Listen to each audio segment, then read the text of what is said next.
ကိုးစားတက္ကရာ1350ပြည့်နှစ်သာသနာ2532ခုတရင်ကျွလာပြီ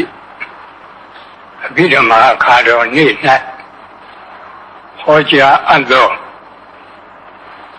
မေတ္တာဘာဝနာတရားဘုန်းကြီးကနေ့ဟောပေးမှာမေတ္တာဘာဝနာပွားများပုံနှစ်နည်းကိုဟောပေးပါမယ်။တနည်းကပဋိသင်္ပိဒမေပါဠိတော်မှာလာတဲ့ဓိလာဖရဏမေတ္တာလို့ခေါ်တဲ့အရရှေမျက်နှာဖြန့်ဝေတဲ့မေတ္တာဖြစ်ပါတယ်။တနည်းကမေတ္တာတို့ပရိမှာလာတဲ့မေတ္တာဘာဝနာ7နည်းဖြစ်ပါတယ်။မေတ္တာပွားပုံ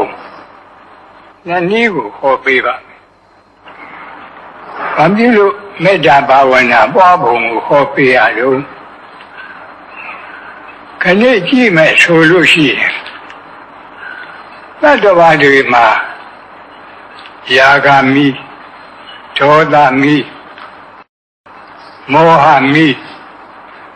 သုံးပါးတွေတဟုံးဟုံးလောင်းနေတယ်ဒါကမြင်ရတဲ့ဉာဏ်နဲ့ကြည့်ရင်မြင်ရတဲ့မီသုံးပါးတခါဉာဏ်နဲ့ကြည့်ရင်မြင်ရမယ်အကျိုးမီကငရဲမီအဲ့ဒီမှာသင်္ကစားထတော်ကြီးက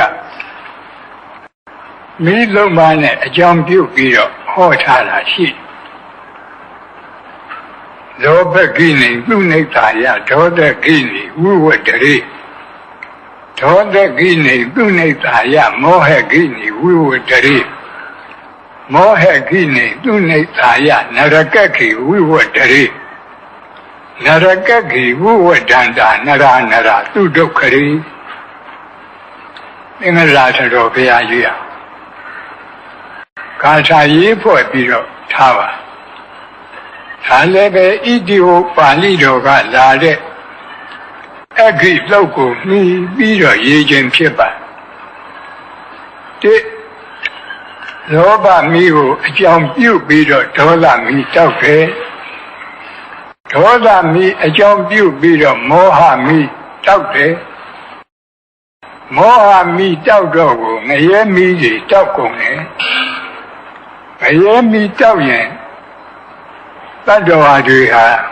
ဒုက္ခမီးတွေတဟုံးဟုံးတောက်တယ်ဒါဖြင့်အကောင်း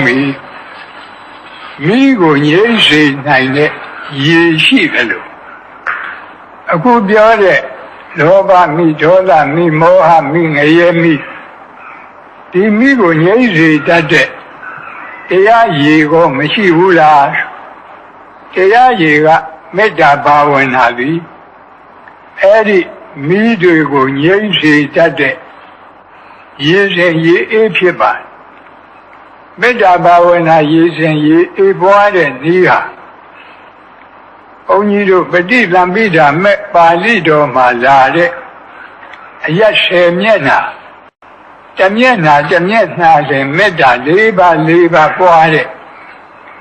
မေတ္တာဘာဝနာရေစဉ်တစ်မျိုးမေတ္တာသုတ်ပရိမှာလာတဲ့မေတ္တာဘာဝနာ7မျိုး2မျိုးတောင်ရှိပါလေမေတ္တာရေစဉ်ရှိ2မျိုးပြောကြလို့ဤသို့ပဋိသင်္ပိဒမေပါဠိတော်မှာလာတဲ့မေတ္တာဘာဝနာပွားပုံကဘုန်းကြီးတို့ဒီအရ10မျက်နှာကိုရှာကရေတွက်ပုံကတစ်မျိုးရှာကအရှိအနောက်မြောက်တောင်တခါဖြည့်တောင်အနောက်မြောက်အရှိမြောက်အနောက်တောင်အောက်အထက်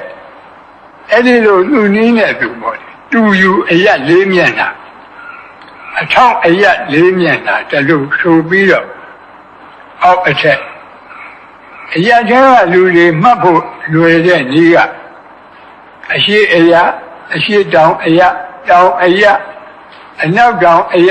အနောက်မြောက်အရမြောက်အရအရှိမြောက်အရ ဒီလိုမှတ်ရင်လည်းပဲအရထဲကပြီးရပြီးပါဤတွင်ဥပမာအရှိအယဆိုပါဆိုရဲ့ဥရတိမာယဒိသာယတပ်ပိတန္တာအဝေရာဟွန်တုအပြာပိစ္ဆာဟွန်တုအနိကာဟွန်တုဒုက္ခိအတ္တနာပရိဟရန္တုတုလေးချက်ဟာမေတ္တာဘာဝနာပြတယ်အယတမျက်နာအတွက်မေတ္တာ၄ပါးပွားကြရင်ကျန်တဲ့အယကိုးမျက်နာအတွက်အကုန်လုံးမေတ္တာပွားကြသွားတယ်အဲဒီမှာအရှိအယ၌ရှိသောအနန္တဆက်ကြဝဠာအနန္တတတ္တဝါမေတ္တာကအပမိညာကမ္မထံခေါ်ပါတယ်တတ္တဝါအပိုင်းအခြားမထားရတတ္တဝါမနှိုင်းရှင်နိုင်လောက်အောင်များတဲ့အနန္တတတ္တဝါအဲ့ဒီလိုဆက်ကြဝဠာလည်းပဲအရှိဘက်ကအနန္တဆက်ကြဝဠာအနန္တမှာရှိရတဲ့အနန္တတတ္တဝါတွေအာယုံပြုပြီးတော့အဝေရာဟွန်တုဆိုတာကဘေးရန်ခတ်သိငြိမ်းကြပါစေတယောက်တယောက်ရန်ပြုလို့တဲ့စေတနာဘုန်းကြီးတို့ရှားအခေါ်ဝေရစေတနာလို့ခေါ်တယ်အဲ့ဒီဝေရစေတနာရန်ပြုလို့တဲ့စေတနာဖြစ်ရင်ဒေါသတွေဖြစ်လာတယ်ဒေါသတွေဖြစ်လာရင်ကိုယ်စိတ်ဆင်းရဲတယ်အဲ့ဒီကိုယ်စိတ်ဆင်းရဲရင်နှလုံးစိတ်ဝမ်းမအေးချမ်းတော့ဘူးနှလုံးစိတ်ဝမ်းပူပန်တယ်အဲ့ဒါကြောင့်ဒီလေးခုကိုတတ်ပြီးတော့အဝေရာဟွန်တုကြည့်ပြီးတော့ဘေးရန်ခတ်သိမ်းငြိမ်းကြပါစေအပြာပိစ္ဆာဟွန်တုကြည့်ပြီးတော့ဒေါသခတ်သိမ်းငြိမ်းကြပါစေအနိကာဟွန်တုကိုကြည့်ပြီးတော့ဆင်းရဲခတ်သိမ်းငြိမ်းကြပါစေဒုက္ခိအတ္တနာပရိဟရန္တုကြည့်ပြီးတော့ကိုယ်စိတ်နှလုံးစိတ်ဝမ်းအေးချမ်းရပါစေလို့ဆိုရင်ဗမာနည်းနဲ့ဗမာပွားရင်အနဲ့အတိတ်ပဲမထင်เสียမရှိဘူးမျက်စိကိုမှိတ်ထားသို့မဟုတ်စက်ခုံတွေကိုချထားပြီးတော့ပွားကြည့်ရအောင်ဘုန်းကြီးတို့စာထဲကလာတဲ့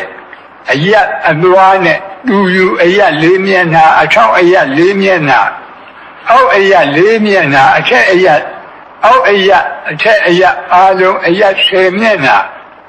မေတ္တာဘာဝနာပွားရအောင်ဓမ္မကြီးတွေဓမ္မကြီးတွေဆက်ခုံတွေမြတ်စွာချပြီးတော့ဩဒီဒိတာဖရဏမေတ္တာကိုအရင်ပွားကြရအောင်မြတ်လိုက်ဆိုကြအရှိအယက်၌ရှိသောအနန္တဆက်ကြဝဠာအနန္တတတ္တဝါတို့ဘေးရန်ခတ်သိမ်းငြိမ်းကြပါစေဒေါသခတ်သိမ်းငြိမ်းကြပါစေဆင်းရဲခတ်သိမ်းငြိမ်းကြပါစေနှလုံးစိတ်ဝမ်းအေးချမ်းကြပါစေအနောက်အယက်၌ရှိသောအနန္တဆက်ကြဝဠာအနန္တတတ္တဝါတို့ဘေးရန်ခတ်သိမ်းငြိမ်းကြပါစေဒေါသခတ်သိမ်းငြိမ်းကြပါစေဆင်းရဲခတ်သိမ်းငြိမ်းကြပါစေနှလုံးစိတ်ဝမ်းအေးချမ်းကြပါစေမြောက်အယက်၌ရှိသောအနန္တဆက်ကြဝဠာအနန္တတတ္တဝါတို့ဘေးရန်ခတ်သိမ်းငြိမ်းကြပါစေဒေါသခတ်သိမ်းငြိမ်းကြပါစေဆင်းရဲခတ်သိမ်းငြိမ်းကြပါစေနှလုံးစိတ်ဝမ်းအေးချမ်းကြပါစေတောင်အယက်၌ရှိသောအနန္တဆက်ကြဝဠာ အနန္တလတ္တဝါတို့ဘေးရန်ခတ်သိမ်းငြိမ်းကြပါစေဒေါသခတ်သိမ်းငြိမ်းကြပါစေဆင်းရဲခတ်သိမ်းငြိမ်းကြပါစေနှလုံးစိတ်ဝမ်းအေးချမ်းကြပါစေအရှိတောင်တောင်အရ၌ရှိသောအနန္တစัจ java လာအနန္တတတ္တဝါတို့ဘေးရန်ခတ်သိမ်းငြိမ်းကြပါစေဒေါသခတ်သိမ်းငြိမ်းကြပါစေဆင်းရဲခတ်သိမ်းငြိမ်းကြပါစေနှလုံးစိတ်ဝမ်းအေးချမ်းကြပါစေအနောက်မြောက်တောင်အရ၌ရှိသောအနန္တစัจ java လာအနန္တတတ္တဝါတို့ဘေးရန်ခတ်သိမ်းငြိမ်းကြပါစေဒေါသခတ်သိမ်းငြိမ်းကြပါစေဆင်းရဲခတ်သိမ်းငြိမ်းကြပါစေနှလုံးစိတ်ဝမ်းအေးချမ်းကြပါစေအရှိမြောက်ထောင်အရ၌ရှိသောအနန္တစัจ java လာအနန္တတတ္တဝါတို့ဘေးရန်ခတ်သိမ်းငြိမ်းကြပါစေဒေါသခတ်သိမ်းငြိမ်းကြပါစေဆင်းရဲခတ်သိမ်းငြိမ်းကြပါစေနှလုံးစိတ်ဝမ်းအေးချမ်းကြပါစေအနောက်တောင်တောင်အရ၌ရှိသောအနန္တစัจ java လာအနန္တတတ္တဝါတို့ဘေးရန်ခတ်သိမ်းငြိမ်းကြပါစေဒေါသခတ်သိမ်းငြိမ်းကြပါစေဆင်းရဲခတ်သိမ်းငြိမ်းကြပါစေနှလုံးစိတ်ဝမ်းအေးချမ်းကြပါစေ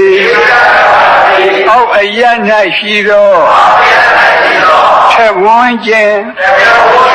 အနန္တစัจ java လာအပေဘုံသာအနန္တတတ္တဝါတို့ဘေးရန်ခတ်သိမ်းငြိမ်းကြပါစေဒေါသခတ်သိမ်းငြိမ်းကြပါစေဆင်းရဲခတ်သိမ်းငြိမ်းကြပါစေနှလုံးစိတ်ဝမ်းအေးချမ်းကြပါစေအထက်အရ၌ရှိသောထက်ဝန်းကျင်အနန္တစัจ java လာအနန္တနတ်မြမာတို့ဘေးရန်ခတ်သိမ်းငြိမ်းကြပါစေဒေါသခတ်သိမ်းငြိမ်းကြပါစေဆင်းရဲခတ်သိမ်းငြိမ်းကြပါစေနှလုံးစိတ်ဝမ်းအေးချမ်းကြပါစေဟောဒါပဋိသင်္ပိဒမဲ့ပါဠိတော်ကလာတဲ့ဓိတာဖရဏမေတ္တာလို့ခေါ်တဲ့အရ10မျက်နှာအာယုံပြုပြီးတော့ဖြန့်ဝေတဲ့မေတ္တာဒီအရ10မျက်နှာထားပုံကဥပြောသလိုပဲရှားရဲကထားတာကအရှိအနောက်မြောက်တောင်ဒီအစဉ်အတိုင်းအရှိတောင်တောင်အနောက်မြောက်တောင်အရှိမြောက်တောင်အနောက်တောင်တောင်ဒီလိုရှင်းပါတယ်မိမိတို့လွယ်ဆင်ញင်တော့အရှိကနေပြီးတော့အရှိတောင်ကနေတောင်ကနေပြီးတော့အနောက်တောင်ကနေပြီးအနောက်ကနေပြီးအနောက်မြောက်ကနေပြီးမြောက်အနောက်မြောက်ကပြီးတော့အရှိမြောက်ပြီးတော့အရှိလို့အဲဒီလို ဘုန်းကြီးတို့သိများနမိတ်ကြားတဲ့အခါအယတ်ဆက်အောင်ကြားရတယ်လို့ရှိအဲ့ဒီလိုအယတ်ရှင်အတိုင်းယခုလိုမေတ္တာပွားမယ်ဆိုလည်းပဲပွားရပါပေါ်ကောင်းပါယခုပြောတဲ့မေတ္တာဘာဝနာဆိုနည်းတွေဟာဘုန်းကြီးတို့ဒီခင်မောဆရာတော်ကြီးများပွားတဲ့ဒီအတိုင်းမှာဆိုရုပ်အတိုင်းမှာဟောတာအထက်အရာနဲ့အောက်အရာကြတော့လည်းနဲ့ထဝန်းကျင်အနန္တဆက်ကြဝလာလို့ထဝန်းကျင်ကလေးထည့်ရဘာဖြစ်လို့တော့ဆိုတော့အဲ့ဒီထဝန်းကျင်မထည့်ရင်အောက်အရာ၌ရှိသောအနန္တဆက်ကြဝလာလို့ထိုလိုက်ရင်ဒီဆက်ကြဝလာအောက်မှာဆက်ကြဝလာတိုက်တည်တိုက်ပြီးတိုက်ပြီးတိုက်အောက်မှာပေါ့လေဆက်ကြဝလာတွေအနန္တရှိတယ်လို့ဒီလိုအဓိပ္ပာယ်ရောက်မဟုတ်ဘူးအမှန်ကဒီဆက်ကြဝလာမှာအခုမြေအောက်မှာရေရှိတယ်ရေအောက်မှာလေရှိတယ်လေအောက်မှာအရတကာသဆိုတဲ့ကောင်းကင်ကြီးပဲရှိအောက်မှာဆက်ကြဝလာတိုက်မရှိဘူးဘေးပတ်ဝန်းကျင်မှာတော့ဆက်ကြဝလာတိုက်တယ်အနန္တရှိတယ်အဲ့ဓာဒီအာယုရောက်အောင်လို့အောက်အရာ၌ရှိသောနောက်နာကထဝန်းကျင်ဆိုတာဘေးပတ်တယ်လို့ဆိုလိုတယ်အနန္တဆက်ကြဝလာအဲ့ဒီဆက်ကြဝလာကဘာဖြစ်လို့ဒီလိုပို့ရတုံးဆိုတော့ဘုန်းကြီးကအရာရှင်းမျက်နှာပြောတုံးကအပေပုံသားတွေစိတ်ကအာယုမရောက်ဘူးကိုယ်တိုင်ပို့ကြည့်လဲမရောက်တာတွေ့ရအဲ့ဒါကြောင့်အပေပုံသားတွေကိုအာယုရောက်အောင်လို့အောက်အရာကပွားရထို့အတူပဲအရာရှင်းမျက်နှာပွားတုံးကအထက်ကနတ်တွေဓမ္မတွေမပါဘူးအာယုံထဲမှာမရောက်ဘူးမိမိတို့လူတွေတပြင်းနဲ့တည်နေတဲ့လူတွေကိုသာအာယုံရောက်လို့အထက်ကနတ်တွေဓမ္မတွေရမြစ်တာပွားရအောင်ဆိုပြီးတော့အထက်အရာ၌ရှိတော့အနန္တဆက်ကြဝလာလို့ဆိုတဲ့ရှင်းနာကထဝန်းကျင်လို့ထည့်ရတယ်ဒီအတိုင်းပဲဒီထဝန်းကျင်မထည့်လို့ရှိရင်ဒီဆက်ကြဝလာရဲ့အထက်မှာဆက်ကြဝလာတိုက်တည်ဆင်းလဲအနန္တဆက်ကြဝလာလို့အဲ့ဒီလိုထင်သွားမယ်အဲ့ဒီလိုမထင်အောင်အဲ့ဒီအထင်ကိုတားမြစ်ပြီးတော့ထဝန်းကျင်ဆိုတော့ဘေးပတ်တယ်အနန္တဆက်ကြဝလာအနန္တနတ်ပြမာတို့ဒါလေးပဲထူတယ်ဒါဓိတာခရဏမေတ္တာလို့ခေါ်တယ်မေတ္တာဘာဝနာဒါတနည်းဘုရားဘာသာသူတော်ရှင်တွေသည်နေ့စဉ်အမြဲမပြတ်မေတ္တာသုတ်ပရိတ်ကိုကြားရနာရကိုယ်တိုင်လည်းပဲရွတ်ကြရဒီမေတ္တာသုတ်ပရိတ်ဆိုတာကမေတ္တာဘာဝနာ7နည်းပွားတဲ့သုတ်မေတ္တာသုတ်ပရိတ်ကြတော့မေတ္တာဘာဝနာ7နည်းပွားတာကရှင်းဥစွာဒုက္ခိနောဝခေမိနောဟွန္တုသဗ္ဗတတ္တဘဝန္တုဒုက္ခိတတ္တသဗ္ဗတတ္တခသိန်းဥစ္စုံအလုံးစုံသောတတ္တဝါတို့သည်ဒုက္ခိနောဝကာယိကဒုက္ခနှင့်ပြည့်စုံကြကုန်သည်ဖြစ်၍၎င်းဒုက္ခိတတ္တစေတသိကဒုက္ခနှင့်ပြည့်စုံကြသည်ဖြစ်၍၎င်းခေမိနောဘေးရန်ဝိပအေးမြရကုန်သည်ဟွန္တုဘဝန္တုဖြစ်ကြပါစေသတ္တဝါတွေကိုတခွန်းနဲ့ခြုံပြီးတော့ပို့တဲ့မေတ္တာဖြစ်လို့သူ့ကိုဘုန်းကြီးတို့ရှားခေါ်သဗ္ဗသင်္ဃာကမေတ္တာလို့ခေါ်တယ်အဲဒီသဗ္ဗသင်္ဃာကမေတ္တာပို့ခြင်းရင်အားလုံးသတ္တဝါတွေဆက်ကုန်တွေမြတ်စွာချပြီးတော့ယုံစုံများစွာတတ္တဝါချမ်းသာကိုယ်စိတ်မြဲပါစေဥပယံဘေးကင်းစင်ဝေးငြိမ်းအေးကြပါစေအားလုံးသတ္တဝါတွေခြုံပြီးပို့တဲ့သဗ္ဗသင်္ဃာကမေတ္တာဒါကတနည်း၎င်းတော့ယေကေရှိပါဏဗုဒ္ဓတိတသာဝါသာဝရဝနဝသေတာအာလုံးကြားရတဲ့အာလုံးရွတ်နဲ့ရွတ်ကြဘုန်းကြီးတို့ဒီပါဠိလိုတကယ်မေတ္တာပွားပြီးဆိုတော့ယေကေရှိပါဏဗုဒ္ဓတိ တသဝါသာဝရဝအနောသေသာသဗ္ဗတတ္တဘဝန္တုဒုက္ခိတတ္တာအဲ့ဒီလိုပို့ရပါတယ်ဟိုးနောက်နားမှာသူရဲ့အဖျားသက်ကရှိပါတယ်အဲ့ဒါကိုဘုန်းကြီးတို့ဘဂဝါနှစ်ပုံနှစ်စုထားပြီးပွားတဲ့မေတ္တာမှုသူ့ကိုဒုက္ခမေတ္တာလို့ခေါ်တယ်ဆိုရပါစို့ဟင်းတစ်မျိုးတည်းစားနေရတော့အာယုံကစိတ်မကျေနပ်ဘူးနှစ်မျိုးလောက်အာယုံပြောင်းခြင်းလို့ပဲအခုလည်းပဲသတ္တဝါတွေကိုအကုန်လုံးတခွန်းနဲ့ခြုံပြီးသဗ္ဗသင်္ခါရကနဲ့အာမရရင်ဒုက္ခမေတ္တာသတ္တဝါနှစ်ပုံထားပြီးပွားတဲ့မေတ္တာပွားနိုင်ဖို့တတဝါခြာဝရဝအနောကေတာသဗ္ဗတတ္တဘဝန္တုဒုက္ခိတတ္တာလို့ပွားရ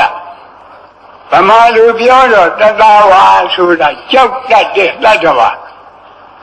ဒေါသကိလေသာမကင်းသေးတဲ့ပုထုဇဉ်သောတာပန်တဂရကံကိုကြောက်တတ်တဲ့တတ္တဝါလို့ခေါ်တယ်သာဝရဆိုတာမကြောက်တတ်တဲ့တတ္တဝါဒေါသကိလေသာကင်းလို့မကြောက်တတ်တဲ့တတ္တဝါဆိုတာအနာဂံနဲ့ယဟန္တာအဲ့ဒီနှစ်ခုကိုကြောက်တတ်မကြောက်တတ်နှစ်ရများစွာတတ္တဝါချမ်းသာကိုယ်စိတ်မြဲပါစေဥပယံဘေးကင်းစင်ဝေးရိပ်အေးကြပါစေဒီလိုပွားရပါတခါသူရဲ့တွဲပဲ့နောက်နားမှာဒိဋ္ဌဝါယေဝအဒိဋ္ဌာဗမာလူပြောရင်မိမိမျက်စိနဲ့မြင်အပ်တဲ့တတ္တဝါတွေဟောဒီဓမ္မယုံကြီးပေါ်မှာဒီအထက်ဒီအဆောက်အအုံထဲမှာရှိနေတဲ့တတ္တဝါတွေဟာမြင်အပ်တဲ့တတ္တဝါဒီအဆောက်အအုံရဲ့ပြင်ဘက်ကအရက်10မျက်နှာရှိတဲ့တတ္တဝါတွေဟာမမြင်အပ်တဲ့တတ္တဝါနှစ်ခုထားပြီးတော့မြင်အပ်မမြင်အပ်နှစ်ရပ်များစွာတတ္တဝါချမ်းသာကိုယ်စိတ်မြဲပါစေအဲ့ဒီလိုပွားရပါမယ်နောက်ကဒူတွေဝတ္တန်တိအဝိဒူတွေဆိုတာက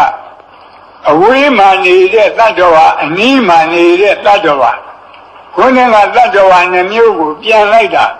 အဝေးမှနေတဲ့တတ္တဝါဆိုတာဒီအဆောက်အအုံပြင်ဘက်ကအရက်10မျက်နှာမှနေကြတဲ့တတ္တဝါတွေအနီးမှနေတဲ့တတ္တဝါဆိုတာဒီအဆောက်အအုံအတွင်းမှာရှိတဲ့တတ္တဝါတွေအာယုံပြုပြီးတော့ဝေးနေနီးနေနဲ့ထွေများစွာတတ္တဝါချမ်းသာကိုယ်စိတ်မြဲပါစေဒီလိုပွားရပါပြီးတော့နောင်နာမှာဘုဒ္ဓဝသံဝေတိဝသဗ္ဗတတ္တဘဝန္တုဒုက္ခိတတ္တာဆိုတာဘုဒ္ဓဝါဆိုတာတန်တရားဖြစ်ပြီးပြီနောက်ဖြစ်เสียမရှိတော့တဲ့ဘဝဇတ်ဆုံးတဲ့ယဟန္တာပုဂ္ဂိုလ်တွေသံဘဝေတိဆိုတာဘဝဇတ်မဆုံးသေးတဲ့ပုထုဇဉ်သောတာပန်သဂရကအနာဂံပုဂ္ဂိုလ်တွေဒါတွေကိုခြံနှစ်ပုံထားပြီးတော့ဘဝဇတ်ဆုံးမဆုံးများစွာတတ္တဝါချမ်းသာကိုယ်စိတ်မြဲပါစေလို့အဲ့ဒီလိုမေတ္တာပို့ရမည်ဖြစ်ပါတခါတတ္တဝါကိုနှစ်ပုံထားပြီးပို့တဲ့မေတ္တာ၃ပါးအပြင်တတ္တဝါကို3ပုံထားပြီးပွားတဲ့မေတ္တာကြတော့တိကမေတ္တာခေါ်ပါတယ်အဲဒီမှာဘုန်းကြီးတို့တတဝါသာဝရဝနဝတိတာဒီဃဝါယေဝမဟန္တာမိစ္ဆိမာရတကအနုကထူလာဒီပါဠိဂါထာချက်ဝက်မှာဘုန်းကြီးတို့တတဝါ3ပုံ3စုရအောင်ဉာဏ်ဖြန့်ရဒီဃဝါရှည်လျားတဲ့ခန္ဓာကိုယ်အတ္တဘောရှိတဲ့တတဝါနောင်နာကရတ္တာလို့ပါတယ်တူတဲ့ခန္ဓာကိုယ်အတ္တဘောရှိတဲ့တတဝါမျက်စိမှာမရှိမတူအလေအလတ်အတ္တဘောရှိတဲ့တတဝါလို့ရှည်တဲ့တတဝါဆိုတော့မွေတို့ငကားတို့ပေါ့တူတဲ့တတဝါဆိုတော့လက်တို့မရှိမတူဆိုတော့ဒီကြားကတတဝါတွေဒါသုံးခုကိုခြုံပြီးတော့ရှည်တူအလတ်3ရခန္ဓာတတ္တဝါချမ်းသာကိုယ်စိတ်မြဲပါစေဒီလိုပွားရတခါနောက်လာတဲ့မဟန္တာခန္ဓာကိုယ်ကြီးမားတဲ့တတ္တဝါရာဟုအသူရိန်ကြီးတို့လိုခန္ဓာကိုယ်ကြီးမားတဲ့တတ္တဝါတွေ အနုကခန္ဓာကိုယ်သိငယ်တဲ့တတ္တဝါတွေမျက်စိမှာအဲ့ဒီမကြီးမငယ်အလေအလတ်တတ္တဝါတွေသုံးစုထားပြီးတော့ကြီးငယ်အလတ်သုံးရခန္ဓာတတ္တဝါချမ်းသာကိုယ်စိတ်မြဲပါစေတခါနောင်နာကမျက်စိမှာရတ္တကအနုကထူလာထူတဲ့ဖြိုးတဲ့ဝါတဲ့ခန္ဓာကိုယ်အတဘောရှိတဲ့တတ္တဝါအနုကကျုံနဲ့လှီတဲ့ပိန်နဲ့ခန္ဓာကိုယ်အတဘောရှိတဲ့တတ္တဝါမျက်စိမှာမဆူးမကျုံအလေအလတ်အတဘောရှိတဲ့တတ္တဝါလူပဲသုံးမျိုးနော်ဝါတဲ့လူပိန်တဲ့လူ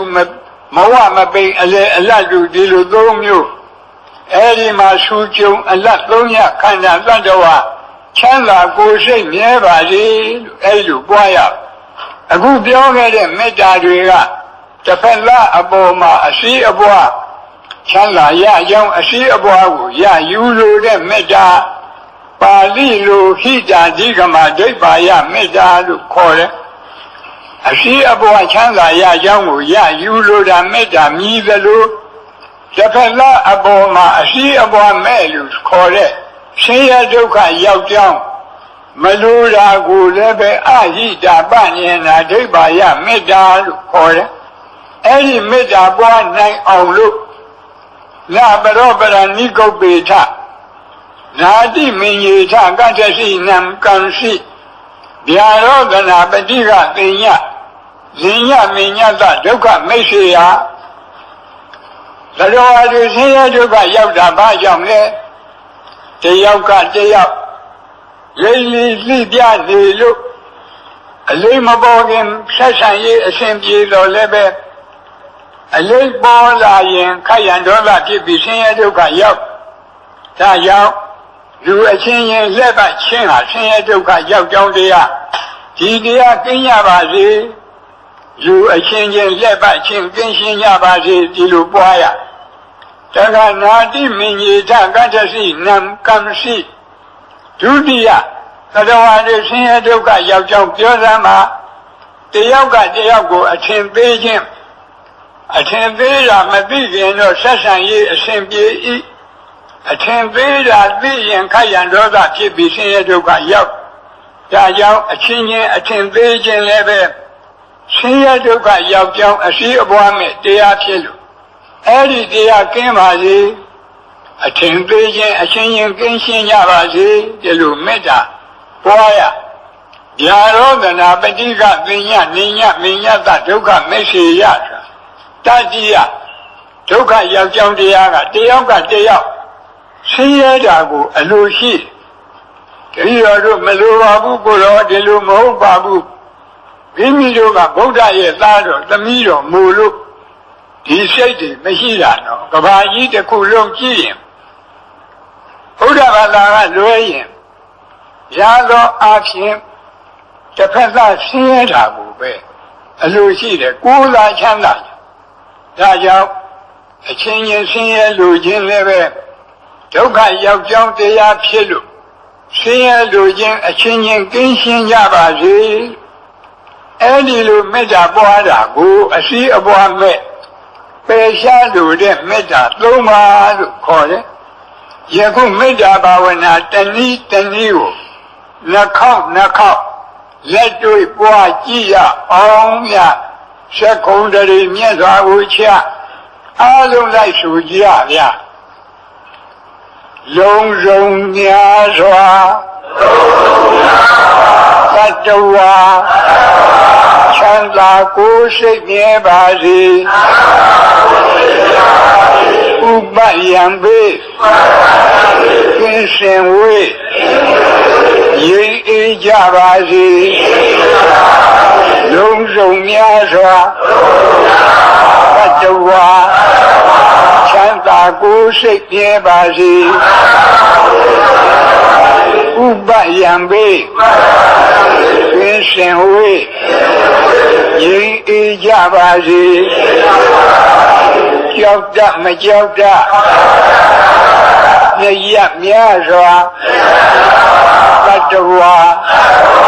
ချမ်းသာကိုယ်စိတ်မြဲပါစေဥ ပယံပိကင်းရှင်ဝေး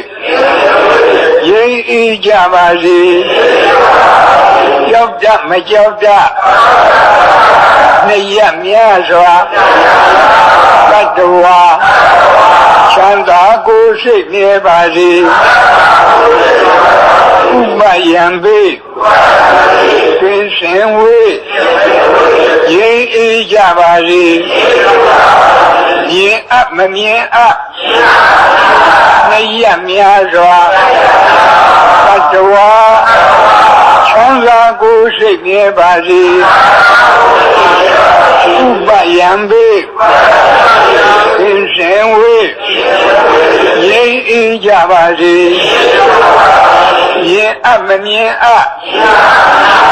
နှစ်ရက်များစွာတတ္တဝါချမ်းသာကိုယ်စိတ်မြဲပါစေဥပယံပိကင်းရှင်ဝေးရင်းဤကြပါစေဝိနေနီးနေလက်ချွေများစွာတတ္တဝါချမ်းသာကိုယ်စိတ်မြဲပါစေဥပယံပိကင်းရှင်ဝေးရင်းဤကြပါစေဝိနေနီးနေလက်ချွေများစွာတတ္တဝါချမ်းသာကိုယ်စိတ်မြဲပါစေဥပယံပိကင်းရှင်ဝေးရင်းဤကြပါစေဘဝဇာဆုံးမဆုံးများစွာတတ္တဝါချမ်းသာကိုယ်စိတ်မြဲပါစေဥပယံပိကင်းရှင်ဝေးရင်းဤကြပါစေဘဝဇာဆုံးမဆုံးများစွာတတ္တဝါချမ်းသာကိုယ်စိတ်မြဲပါစေဥပယံပိကင်းရှင်ဝေးရင်းဤကြပါစေဘဝဇာဆုံးမဆုံးများစွာတတ္တဝါချမ်းသာကိုယ်စိတ်မြဲပါစေဥပယံပိကင်းရှင်ဝေးရင်းဤကြပါစေရှိတုအလလုံးရခန္ဓာတတ္တဝါချမ်းသာကိုယ်စိတ်မြဲပါစေဥပယံပိကင်းရှင်ဝေးရင်းဤကြပါစေရှိတုအလလုံးရခန္ဓာတတ္တဝါချမ်းသာကိုယ်စိတ်မြဲပါစေဥပယံပိကင်းရှင်ဝေးရင်းဤကြပါစေဤငယ်အလလုံးရခန္ဓာတတ္တဝါချမ်းသာကိုယ်စိတ်မြဲပါစေဥပယံပိကင်းရှင်ဝေးရင်းဤကြပါစေဤငယ်အလလုံးရခန္ဓာတတ္တဝါချမ်းသာကိုယ်စိတ်မြဲပါစေဥပယံပိကင်းရှင်ဝေးရင်းဤကြပါစေထူးကျုံအလလုံးရခန္ဓာတတ္တဝါချမ်းသာကိုယ်စိတ်မြဲပါစေဥပယံပိကင်းရှင်ဝေးရင်းဤကြပါစေထူးကျုံအလလုံးရခန္ဓာတတ္တဝါချမ်းသာကိုယ်စိတ်မြဲပါစေဥပယံပိကင်းရှင်ဝေးရင်းဤကြပါစေ လူအချင်းချင်းလက်ပတ်ချင်းကင်းရှင်းကြပါစေလူအချင်းချင်းလက်ပတ်ချင်းကင်းရှင်းကြပါစေအချင်းသေးချင်းအချင်းချင်းကင်းရှင်းကြပါစေအချင်းသေးချင်းအချင်းချင်းကင်းရှင်းကြပါစေရှင်ရဲ့လူချင်းအချင်းချင်းကင်းရှင်းကြပါစေရှင်ရဲ့လူချင်းအချင်းချင်းကင်းရှင်းကြပါစေဟောဒါမေတ္တာဒုက္ခလာတဲ့မေတ္တာဘာဝနာ7နည်းတနည်းကိုနှစ်ကြိမ်မိမိတို့ပွားပြီးအားလုံးမေတ္တာဘာဝနာပွား၍လောဘမိဒေါသမိမောဟမိငရဲမိတရိစ္ဆာန်ပြိတ္တာအတုရကအပေမိကိုငြိမ့်သက်နိုင်ပါတယ်လို့ဆိုတဲ့တရားတော်အရာလောဘဒေါသမောဟအပေကြီးဟူသောမိ4ပါးကိုဤမေတ္တာဘာဝနာ2နည်းဖြင့်ငြိမ့်သက်၍ငြိမ့်အေဒုက္ခစငြိမ့်အေတဲ့ကိုဖြစ်ကြပါစေလို့ဆုမွန်ကောင်းလဲတောင်းဤအားလုံးလည်းပဲဆုတောင်းရအောင်ဘုန်းကြီးရှိကဆုတောင်းပေးမယ်ဤသို့လည်းနေ့စဉ်ငါးပါးသောဂရုဓမ္မအိဋ္ဌသီလဆောက်တည်ရခြင်းသီလကောင်းမှုကုသိုလ်ကံစေရနာမေတ္တာဘာဝနာနှလုံးကျင့်သုံးရခြင်းဘာဝနာကောင်းမှုကုသိုလ်ကံစေရနာနေ့စဉ်ဆွမ်းအင်ရှိသမျှဒါနကောင်းမှုပြုရခြင်းဒါနမယကောင်းမှုကုသိုလ်ကံစေရနာဤသို့ပေါင်းအပ်ဤသို့ပွားအပ်မြတ်တဲ့ကောင်းမှုကုသိုလ်ကံအယတို့ကြောင့်ဒုက္ခခတ်သိမ်းချုပ်ပြငြိမ်းဇတ်သိမ်းကြည်နိဗ္ဗာန်ဆိုတဲ့ဒုက္ခခတ်သိမ်းလို့ချုပ်ရပြရငြိမ်းရတန်တရားဇတ်သိမ်းရနိဗ္ဗာန်တရားတော်မြတ်ကိုမပင်မပန်းချမ်းသာတော်ကုသောအကျင့်ပฏิပတ်လင်းမြန်သောဝိပဿနာအသိဉာဏ်ရည်တန်အပ်သောမဉ္ဇဉ်4ရတုဖြင့်အရဟတဖို့ပေါကိုယ်စီကိုငါမျက်မှောက်ပြုနိုင်ကြသည်ဖြစ်ပါစေကုန်သတည်းအရဟတဖို့ပေါ